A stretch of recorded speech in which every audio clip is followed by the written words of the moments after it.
लग्नाचा टाइम 3:30 आज पावणे 4 सेकंद झाले. गाडी मी बाहेर उभा केली. तुम्ही आत येऊन बसला काय? गाडी खाली बसून घ्या, मला गाडी चालू करायची. मामी कडे गेल्या. मामी, ओ मामी, चला मामी चला, तुम्ही वरच्या गावी चला.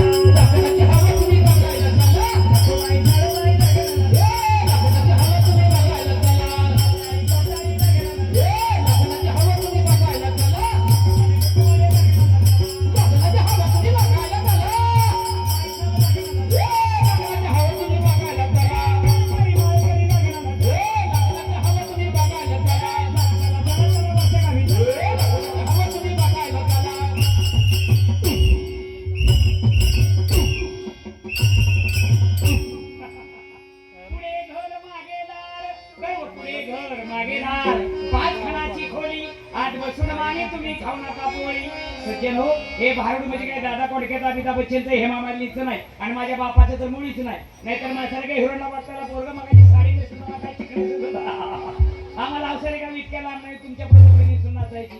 पण या ठिकाणी नुसतं आम्ही जागर भजन करत बसलो असतो. आतापर्यंत कुत्र बी काय थांबलं नसतं. एवढा नखरा केला म्हणा, आज एवढा इकरा गोळा झाला तर नुसता नखरा बघून वेळ होऊ नका. ऊस डोंगा प्रसन्न हे डोंगा काय भोळाची वरल्या सोंगा भारूड आहे. भारूड म्हणजे काय? भारूड म्हणजे भवरूढींचं दर्शन. मी आतापर्यंत तुम्हाला अनेक पात्र करून दाखवली, अनेक सोंग आणून दाखवली. ही केवळ तुम्हाला मी भुलीची इंजेक्शन दिली. तुम्हाला एवढ्या गर्मीमध्ये भूल चांगली चढली हे बघून मी आता ऑपरेशनला उभा आहे. आता कोणी हल्ला तर टाका चुकल, टाका चुकला तर टाक्यात पू होईल, टाक्यात पू झाला की ऑपरेशन फेल, ऑपरेशन फेल की तुम्ही सुद्धा फेल. तर सक्सेस ऑपरेशन होईपर्यंत कुठे जागा सोडायची नाही. हे नाथांचं भारूड आहे. एकनाथ महाराजांचा भारूड लिहिणे तेवढा जाताच होता, तेवढा उद्देश होता की जेणेकरून त्याचा हा समाज लोकरंजनाच्या माध्यमातून, मनोरंजनाच्या माध्यमातून या परमार्थिक क्षेत्राकडे एकदा खेचला जाईल. परमार्थिक आवड त्याला कशी निर्माण होईल, योग्य दिशा त्याला कशी मिळेल आणि तो माणूस म्हणून कसा जागा होईल याच्याकरता नाथांनी रोग बघून भारूड रूपी औषध तयार केलं. रोग आयशाऱ्या व्यावल्ली जेणे बाधा झाली ती रोग बघून औषध तयार केलं. पण आम्ही औषध न घेता बाटलीच बघून खुश होतोय, वरचं लेबल बघून आकर्षित होतोय. आज औषध असलं आम्हाला चव कळाले नाही. पण हे झटका मारणारं औषध आहे. समजा तुम्हाला खोकला येतोय, मग तुम्ही मेडिकल मधून औषध आणून घरात ठेवून दिलं. गाच्या लोकांनी पण सांगितले तुला खोकल्याचं पातळ औषध आणले, टेबलवर बाटली ठेवली, 5 वाजेपर्यंत बाटलीकडे बघत बस, 5:30 पर्यंत खोकला थांबेल. असं कधी होईल का? औषध घेतल्याशिवाय खोकला थांबणार नाही. त्याच पद्धतीनं या भारुडांचा अर्थ तुम्ही लक्षात न घेता न आणता नुसती सोंगच बघून असं करून निघून गेला, तुमची अवस्था तशीच होईल. एखाद्या गाढवाला जर पत्रावर मसाले भात, वांग्याची भाजी, जिलेबी, बुंदी, लाडू सगळं वाढलं आणि पत्रावर गाढवा पुढे मांडली, गाढव काय करतं? वरचं सगळं सांडतं आणि अगोदर पत्रावळी खातं. ते गाढव खातं. पण आपण माणसं आहोत, मग आपण याचं नेमकं काय खायचं आणि काय घ्यायचंय तुमचं तुम्ही ठरवायचंय. चला चला चला चला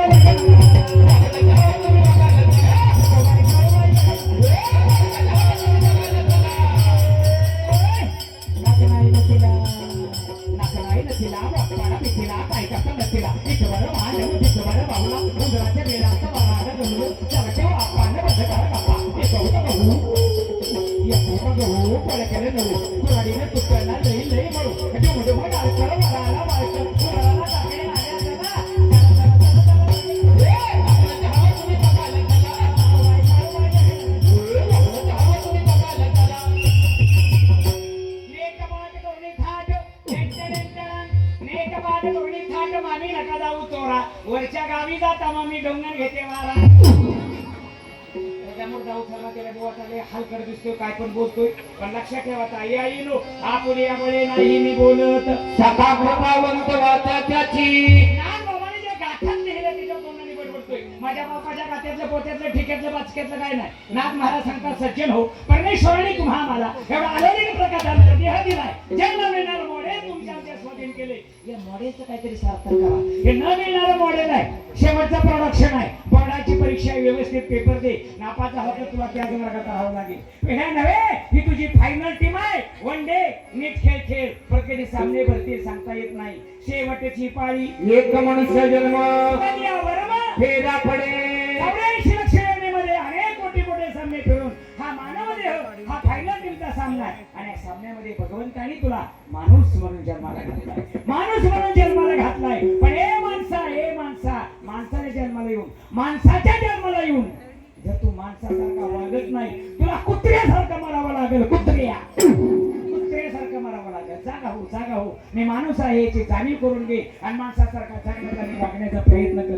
अनेक संतांनी पोट तिरकीने सांगितलं नरदेह दुर्लभ जाणारे शतवर्षात जगणारे यामध्ये आहे दुःख यातना. तुम्ही आठवा मधुसूदना तुम्ही वासुदेव वासुदेव म्हणा. किती सांगायचं सांगताय जन्माला हे रे आणि तुका म्हणे माझी भाग किंवा नरदेह निधान लागेल हाती. अनेक संतांनी अनेक प्रमाण देऊन सांगितलं हे किती दुर्मिळ आहे किती दुर्लभ आहे आणि असं असून देखील तुम्हाला मिळाले तर याचं हित करा याचं काहीतरी सार्थक करा. पण या कलियुगामध्ये या देहाचा आम्ही काय सार्थक करतोय. आमचं 1 नंबरचं सार्थक 2 नंबर नाही 3 नंबर डिंग डांग डिंग बघा की आजकालचं काळाचं एखादं संडासला बसू द्या त्यानं जर असलं कुठे भावगीत ऐकलं ती चेटी तिथंच. अरे तुला काय सांगले का फिटी का वाटी तू का करल्याचा झटका आलाय की मग डिस्को या डिस्कोचा जगाचा फिस्को झाला आणि महाराष्ट्राचं वाटोळ झालं. लाज वाटते सांगायला. चांगल्या घराण्यात असणारी जवान पोरं हिजड्यासारखी डॉल्बीमध्ये डीजी मध्ये नाचू लागली. जिथं नाचूच नाही तिथं ही निर्लज्ज होऊन नाचायला लागली आणि जिथं नाचायला हवं तिथं मात्र लाजू लागली.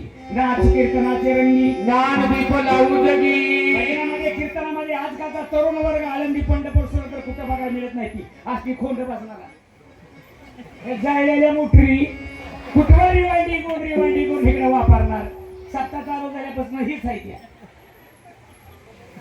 अरे नवे हॉस्पिटल येऊ दे ना जरा इकडे.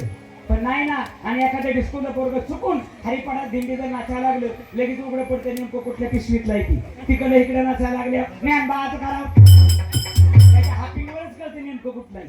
त्याची चूक नाही. हे विज्ञान युग आहे. बरोबर टेप टीव्ही झाल्यात वाटेचे चॅनल झाल्यात आई बापाने एखाद्या चॅनल लाभाचा दोघांनी सुरू मग ती 4-5 लिपिली असते ती बहुतेक तशीच नाचते ती. त्याचा काय दोष आहे का.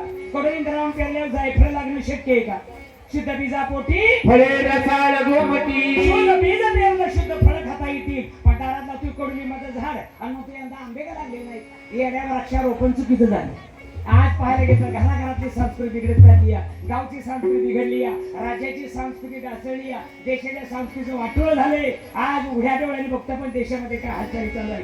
देश कुठल्या अवस्थेमध्ये प्रत्येक जण ऐकतोय वाचतोय पाहतोय. आपण तोंडाने फक्त एवढंच म्हणतोय मेरा भारत महान मेरा भारत महान. घावन तिथं गबाळ हान म्हणून जर भारत ठेवलाय घाण त्याची नाही आम्हाला जाण काय लागतं मी भारत मातेची शान. आणि इतिहास वाचणारी इतिहास सांगणारी मंडळी परफेक्ट तयार आहे. इतिहास घडवणारा भादर माझ्या छत्रपती शिवबानंतर अजून कोण जन्माला आला नाही. आज प्रत्येक जण येतोय मी माझी माझं एवढंच गोड राहण्यामध्ये बघतो. यांना देशाचं घेणं देणं नाही. यांना राज्याचं घेणं देणं नाही. यांना समाजाचं घेणं देणं नाही. यांना तुमचं आमचं घेणं देणं नाही. प्रत्येक जण येतो जाहीर सभा जाहीर थापा. बंधू आणि भगिनीनो परिस्थिती फार गंभीर आहे. वरच्या योजना खायला मी खंबीर आहे. तुम्ही असाच गावात दारू पिऊन मारा. काय तुमच्या आमच्या करता कोण. अरे कोण तुमच्या आमचे दुःख जाणतो. कोण तुमच्या आमच्या अडचणी समजून घेतो. तुमच्या आमच्याकडे येणारा वेळच नाही. जगात म्हणून या राजकारणाचे आपलं कर्तव्य नाही. राजकारण आपला विषय नाही. पण या कालाच्या ओघाला तुम्हाला सर्व समाजाला आज या संतांच्याच विचाराची नितांत गरज आहे. म्हणून तर गेली किती वर्ष पारायणाचं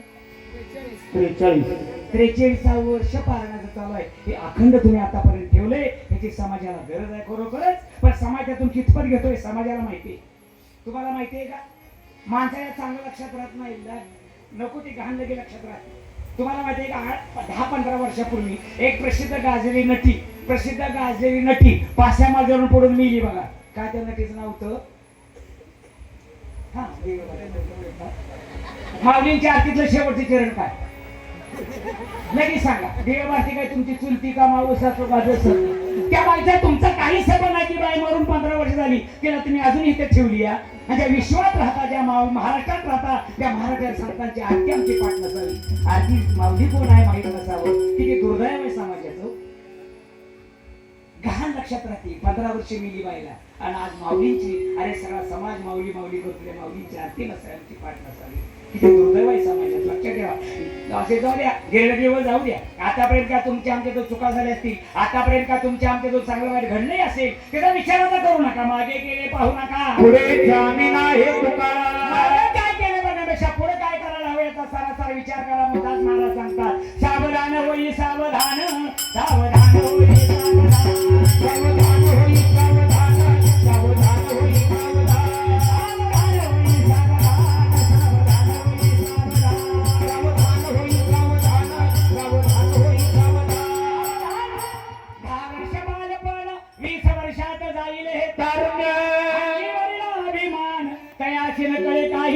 साधन 10 वर्षाचं बालपण अल्लडपणामध्ये असं खेळता खेळता नकळत निघून जातं. मग 20 वर्षाचा नवचैतन्य हात निर्माण होतो. नवरक्त सारसा करतं. काय करू काय ना काय करू काय नाही. तिकडे शिरू का तिकडे शिरू, ह्याम करू का त्याम करू, एकी चप्पल मारू का बुट मारू. नवरक्त असतं, चंचल असतं, रस्त्यात चालत सरळ चालत नाही, एसटीत नीट बसत नाही, घरी नीट वागत नाही, भजन कीर्तनाला चुकून गेलं माणसावानी मांडी घालून बसून ऐकत नाही. सारखा वळा वळा वळा वळा वळा वळा, चांगलं इकडे करू का तिकडे करू का, बोवाच्या बोकांडी ठेवू.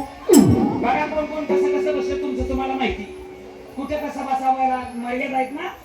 आता गेली 43 वर्ष तुम्ही पारायण करता, मग तुम्हाला काय कसं बसावं सांगायची गरज आहे का. तुम्ही असं लय बोवा वाटायला लागलं. 43 आठ इतकं बोवा मातीत घातला. आता तुम्ही सांगायला विचार करा मला.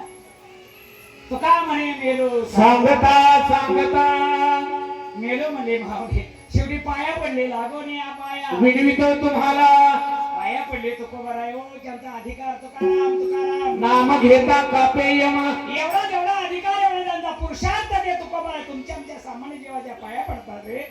पाया पडून सांगतात तरी समाज ऐकत नाही. शेवटी अभंगात उद्गारून एका चिडून म्हणले, किती सांगू तरी नाही ऐकती भटकीचे पुढे सिंदळीचे रडतील या माझा छोबाडा छोकाबाच्या अवलाद सुधारायची नाही. किती सांगा किती सांगा. आम्ही सांगते सांगितलं आम्ही सांगण्याचा प्रयत्न करतो. ए पोरा संडासला बसला गाजर खातोय, घरी गेले खा. ती म्हणते तुझ्या बापाचं काय गेलं, मी बुडवून खाई. आता तुम्ही 43 वर्षे पारायण करताना कुशाल टंगड्यापासून आमच्याकडे बसलाय. आता म्हाताऱ्या माणसात जाऊ दे, त्यांचं आता सोकापसर गेले, त्यांना बेरिंगा फुटल्या, गोळ्या तुटल्या, त्यांचं ठीक आहे म्हाताऱ्या माणसाचं. पण आता काय काय चांगली सुद्धा पाय पसरून बसते. तुमची चूक नाही. आता पाय आकार नसला ना तुम्ही तरी थोड्या वेळानं पुढे येणारच आहे. कारण पडले वळ नाही मिळा सकाळा भावत निराळा नाही तुझा घालणारी सवय तुमच्या आमची अंगाला लागली. सवय लागली सुटणं कठीण. मग कोणाला याची सवय लागते. त्याला माणसं कळत नाही, शिक्षण कळत नाही, समाज कळत नाही, मंदिर कळत नाही, पावित्र कळत नाही, चालू स्वयंपाक सुद्धा कळत नाही. आणि ते हात किती तात्याला बोट पुसून कणिक मारायला सुरुवात. खांटे स्टेड चपाती गरम मसाला घालून केलेली खास वारकऱ्यांसाठी.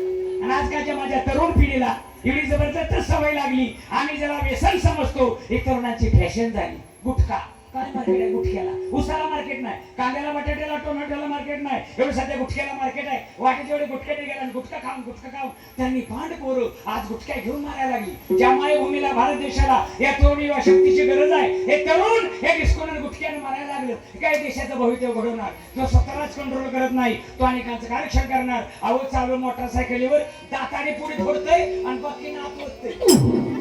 आणि 2 मिनिटात कुंबडीला जुलाब झाल्या म्हणजे पील केला रस्त्या पिचकारी. रोडवर घाण, घरात घाण, एसटीत घाण, देवळात घाण, दिंडीत घाण, खात्री घाण, गु याची सुरुवातच ही तुम्ही गु त्या काल्या काय होते खा विकत घेऊन खा. फिल्टर होऊन पुढे भरून आलाय. 2 पुढे तोंडाला होते म्हणतात शिवाजी महाराज की शिवाजी महाराजांनी काय गुटखा खाऊन स्वराज्याची स्थापना केली रे नालाय का. कुठे शिवाजी कुठे गु खावतो तुझं त्याची नाव घेते लायकी आहे आपली. आमचं काय काय बुवा सुद्धा गुटखा खात्यात माला घालून. हो तिथलं बुवा नाही बरं का आमच्या तिकडलं बुवा सांगतो. तिथलं बुवा सगळं चांगलं आहे. मी वारीमध्ये बघतो कशा धोतार धरून पानपट्टी जाणार. हे गोवा दे तुझी आई काय गोव्याला गेली नका बुवा झाला. बुवा गोवा खातो नालाय का. असल्या बुवांना घावं तिथं उघडा करून डांबरीवर वर्गणी करून शेतला पाहिजे. विठ्ठल मात्रा घ्यावे ते योग्य प्रत्येक संभाळावी. वारकरी समाजाचा जबाबदार नागरिक आहे. ते समाजामध्ये जबाबदारी वागले पाहिजे. बेजबाबदार वेळे सगळं वागता कामा नये. आज आता तुम्ही कोणी गुटखा खाल्ला असाल खात असाल माझ्या पांडुरंग परमात्म्यातील छत्रपती शिवरायांची शपथ घेऊन सांगतो